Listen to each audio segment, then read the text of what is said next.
Hey guys, I am KD and you are watching KD Study Point। साथियों, उत्तराखंड प्राथमिक शिक्षक भर्ती, बेसिक शिक्षक भर्ती का जो विज्ञापन है जारी हो चुका है। कितने पद हैं, कौन कौन लोग आवेदन कर सकते हैं, ठीक है। क्या डीएलएड वाले बाहर से जिन्होंने डीएलएड करा है वो भी वैलिड होंगे, एनआईओएस डीएलएड वाले वैलिड होंगे, उम्र सीमा कैसे अप्लाई करना है। और देखिए मेन बात, जो बीएड करना चाहते हैं कर रहे हैं, जो डीएलएड करना चाहते हैं कर रहे हैं, जो भी शिक्षक बनना चाहते हैं वो एक बार इस वीडियो को जरूर देखिएगा ताकि आपको पता लगे कि डीएलएड में जॉब लेना कितना आसान है और बीएड में कितना आसान है। सारी चीज़ों को आप कंपेयर कर पाए बिना किसी एग्जाम के आपका सीधे सीधे सिलेक्शन यहाँ पर होगा। जो नई नियमावली थी उसके तहत क्या क्या चेंजेज हुए हैं, सारी चीज़ें आपको पता लगेंगी। वीडियो को पूरा जरूर देखिए। एजुकेशन पर्पज से भी अगर आप नहीं भी भर रहे हैं तो आप अपने भाई बहन या अन्य लोगों को बता पाएंगे, ठीक। बाकी अगर आप चैनल से जुड़ना चाहते हैं तो चैनल से जुड़ सकते हैं। चैनल पर आपको क्या क्या मिलता है, UKPSC, UK triple C PYQs, job updates, live classes. तो डीएलएड की क्लासेस वाले जुड़ सकते हैं, बीएड के लिए भी जुड़ सकते हैं, मेंबरशिप ले सकते हैं जिससे आप मुझसे कनेक्ट हो पाएंगे। आपको मेरा नंबर वगैरह भी मिल जाएगा अगर कोई भी जानकारी चाहते हैं। इवन जो ये अप्लाई करना चाहते हैं वो भी अगर कुछ चीज़ें जानना चाहते हैं तब भी आप मेंबरशिप के थ्रू मुझसे जुड़ सकते हैं, फिर आपको मेरा नंबर दिख जाएगा। बाकी डिटेल आप कमेंट सेक्शन में पूछिएगा, उस पर मैं वीडियो पूरा पूरा बनाने के जो है कोशिश या प्रयास मेरा रहेगा। चलिए शुरू करते हैं जिस चीज के लिए हमने ये वीडियो शुरू की है। कार्यालय जिला शिक्षा अधिकारी प्रारंभिक शिक्षा बागेश्वर। देखिए जो हमारे शिक्षा मंत्री धन सिंह रावत ने भी ये कहा था और ये हुआ था, जो भी बैठकें हुई थी, कि हर जिलेवार यानी कि जनपदवार जितनी भी वैकेंसीज होंगी, जितने पद खाली होंगे, बेसिक शिक्षक या प्राइमरी शिक्षक सहायक अध्यापक की विज्ञप्ति निकलेगी। तो बागेश्वर ने शुरू कर दिया है। अब धीरे धीरे हर जनपद भी ये जो है ऐसी ही विज्ञप्ति निकालेंगे और हर जनपद का अलग अलग तरीके से निकलेगा, ठीक है। ये चीज ध्यान में रखिएगा। अब यहाँ पर देखिए जो नया शासनादेश आया था जिसमें आपका नियमावली में बहुत सारे चेंजेज हुए थे, वो भी हमने डिस्कस करी थी। आप जाकर देख सकते हैं, डीएलएड वाले सेक्शन में आपको देखने को मिल जाएगी। अब देखिए लेवल 6 का वेतनमान है 35,400 से लेकर 1,12,000 तक। देखिए लेकिन ये कब है, जब ये 7वां वेतन आयोग है। अब लगने वाला है 8वां वेतन आयोग, ठीक। हालांकि वो केंद्र सरकार पर लग रहा है लेकिन कुछ टाइम बाद राज्यों में भी लग जाता है, तो ये ध्यान रखना। तो 8वां वेतन आयोग लगने के बाद इसकी सैलरी बहुत ज्यादा होने वाली है, ठीक। और वैसे भी बहुत अच्छी है, बिना परीक्षा के, सिर्फ आपके पास डीएलएड होना चाहिए और यूटेट या सीटेट में से वन। पूरा डिटेल में मैं आगे आपको बताऊंगा। अंतिम तिथि सबसे इंपॉर्टेंट, तो 29/11/2025 तक आप आवेदन कर पाएंगे। ये कोशिश करना, अगर आप भरना चाहते हैं हरते हैं तो जल्द से जल्द स्पीड पोस्ट के माध्यम से भेजिएगा डाक, ठीक है। पात्र अभ्यर्थी आवेदन पत्र निर्धारित प्रारूप में भरकर आवश्यक प्रमाण पत्रों की स्वप्रमाणित प्रतियों सहित स्पीड पोस्ट के माध्यम से आवेदन की अंतिम तिथि 29/11/2025 साय 5 बजे तक कार्यालय जिला शिक्षा अधिकारी, ठीक है, प्रारंभिक शिक्षा बागेश्वर के पते पर भेजेंगे और वहां पहुंच जाना चाहिए, ठीक। आवेदन पत्र पर जो भी संख्या, आरक्षण, सारी चीजें, जो विस्तृत विज्ञप्ति, सारी चीजें आपको कहां पर मिल जाएंगी, स्कूल education.uk.government.in पर या bageshwar.nic.in पर आपको ये जानकारी उपलब्ध हो जाएगी, ठीक। ये सारी चीजें हैं। अब देखिए आगे जो इम्पोर्टेंट चीज है वो ये है, इसके पदों का विवरण। बागेश्वर जनपद का ये आज ही जारी हुआ है। देखिए तो रिक्तियों का विवरण कुछ इस प्रकार से है। योग 102 पद, जिसमें से अनुसूचित जाति, जनजाति, पिछड़ा वर्ग, ईडब्ल्यूएस, सारी जो आरक्षण सहित आपको यहाँ पर देखने को मिल रहा होगा। काफी अच्छी वैकेंसी है। अब देखिए बिना कोई परीक्षा के आपका फाइनल चयन होगा, आप सरकारी टीचर बनोगे, ठीक। और फिर उसके बाद प्राथमिक बैकलॉग में 16 पद। ये पूरा डिटेलिंग आप यहाँ पर देख लीजिए। ये तरीका क्या होगा, मैंने आपको बताया था कि 50% विज्ञान, 50% विज्ञानेतर वर्ग के लिए होंगे। विज्ञान वर्ग और विज्ञानेतर वर्ग का निर्धारण कैसे होगा, मैंने आपको बताया था। पहले आपका ग्रेजुएशन देखा जाएगा।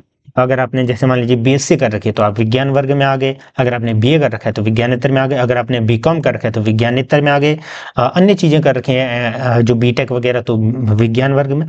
तो ये सारी चीजें तो हैं। अगर मान लीजिए कुछ ऐसे डिग्रियां, कुछ ऐसे कॉम्बिनेशन आपने कर रखे हो कि जो इसमें नहीं बताए गए हैं, तब क्या होगा, तब आपका 12वीं का देखा जाएगा। 12वीं में आपने साइंस साइड पढ़ी थी या विज्ञान वर्ग, आर्ट साइड या साइंस, ठीक है, उसके बेसिस पर होगा। ये मैंने पूरा बताया था जब भी जो नई नियमावली का संशोधन वर्जन आया था उसमें बताया था, ठीक। फिर ये सारी चीजें आपको यहाँ पर देखने को मिल जाएगा। अब मान लीजिए कोई ऐसा होता है कि आप समान पद पर कहीं पर कार्य कर रहे हैं, तो आप दोबारा से नहीं भर सकते, ठीक है। यहाँ पर देखिए, समान पद पुनः अभ्यर्थन अप्लाई हेतु अर्थ नहीं होंगे, पूरा यहाँ पर पढ़ लीजिएगा, ठीक।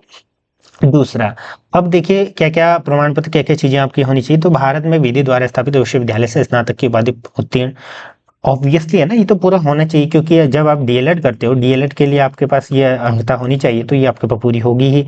आवेदन पत्र प्राप्त की अंतिम तिथि 29/11/2025 तक, सारी चीजें, यानी कि डीएलएड भी अगर आप कर रहे हो तो तब तक आपका रिजल्ट जारी हो जाना चाहिए, तब आप इसके लिए एलिजिबल होंगे।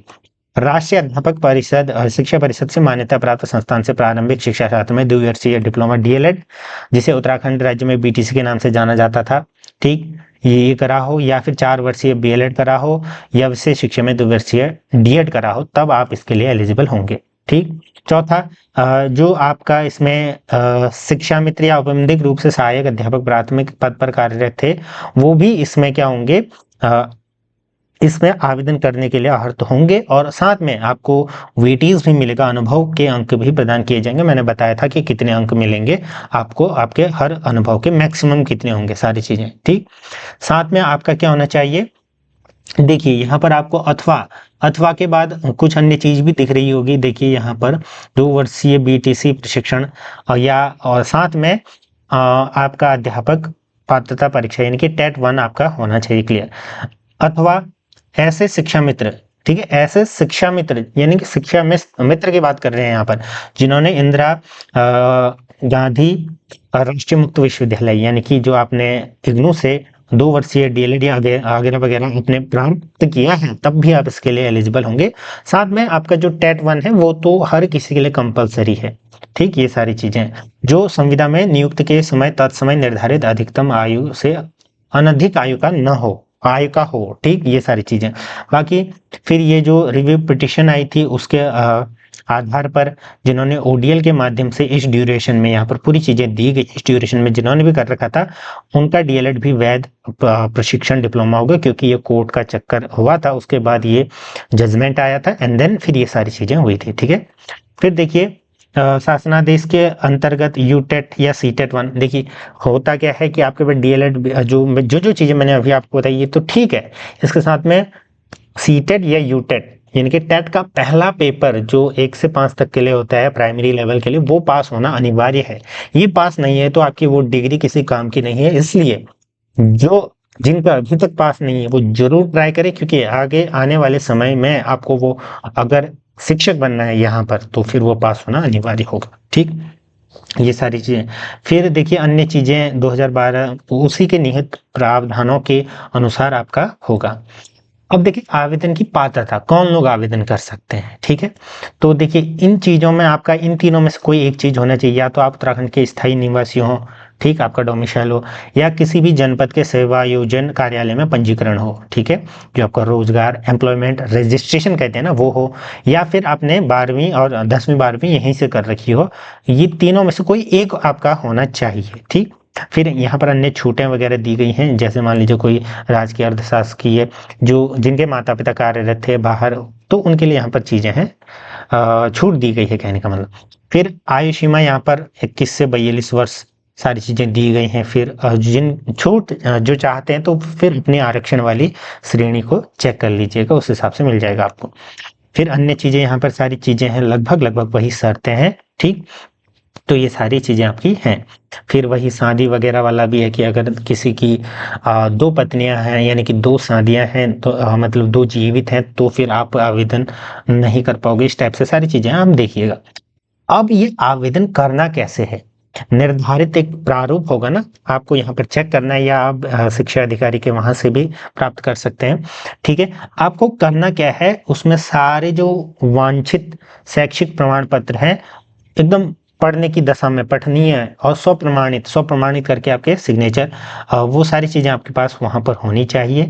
लिफाफा 55 उस एक प्रॉपर फॉर्मेट है, वहां पर सारे एड्रेस के साथ आपको भेजना है, डिटेल में लिखना है, विज्ञप्ति और यहाँ का एड्रेस, सारी चीजें आपको यहाँ पर लिखनी है। ठीक है, सारी चीजें यहाँ पर दी गई है। और देखिए, डाकघर द्वारा किए गए विलंब हेतु अधो हस्ताक्षरी का कार्यालय उत्तरदायी नहीं होगा। यानी कि देखिए, मान लीजिए डाकघर डिले करते हैं तो फिर दिक्कत, यानी कि इनकी कोई रिस्पॉन्सिबिलिटी नहीं है, ये कहना चाह रहे हैं। तो आप अगर एलिजिबल हैं तो जल्द से जल्द भरिए इसको। ठीक है, लगभग सारी चीजें मैंने आपको बता दिया और डिटेल में जानकारी आपको यहाँ पर पता लग जाएंगी। अगर आपको फॉर्म कैसे बनना है, सारी चीजें भी चाहिए तो ज्यादा से ज्यादा कमेंट करें, ज्यादा से ज्यादा इसको शेयर करें, और रिस्पॉन्स अच्छा मिलेगा तो मैं उस पर भी वीडियो बनाऊंगा कि कैसे आपको आवेदन करना है। वैसे मैंने बता दिया है कि आप यहाँ से जानकारी लें। इस लिफाफे के अंतर्गत सारे आपको प्रमाण पत्र सिलसिलेवार लगाने हैं, स्वप्रमाणित करके आवेदन पत्र अच्छे से भरना है, और 29 तारीख से पहले आपका ये वहां पर प्राप्त हो जाना चाहिए। ये ध्यान आप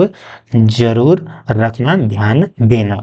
ठीक है, लगभग सारी चीजें मैंने आपको बता दी। डीएलएड की क्लासेस से जुड़ना चाहते हैं तो जल्द से जल्द जुड़ें। और अन्य चीजें, अगर अन्य चीजें भी आप चाहते हैं, टेट सीटेट नहीं निकल रहा, तो अगर आप पर्सनली कुछ पूछना चाहते हैं तो आप वही मेंबरशिप के थ्रू मुझसे कांटेक्ट कर सकते हैं। आपको मेरा नंबर देखने को मिल जाएगा। बहुत सारे लोग यहाँ पर ऑलरेडी जुड़े हुए हैं, आप यहाँ पर देख सकते हैं। बाकी चैनल से जुड़े रहें। धन्यवाद।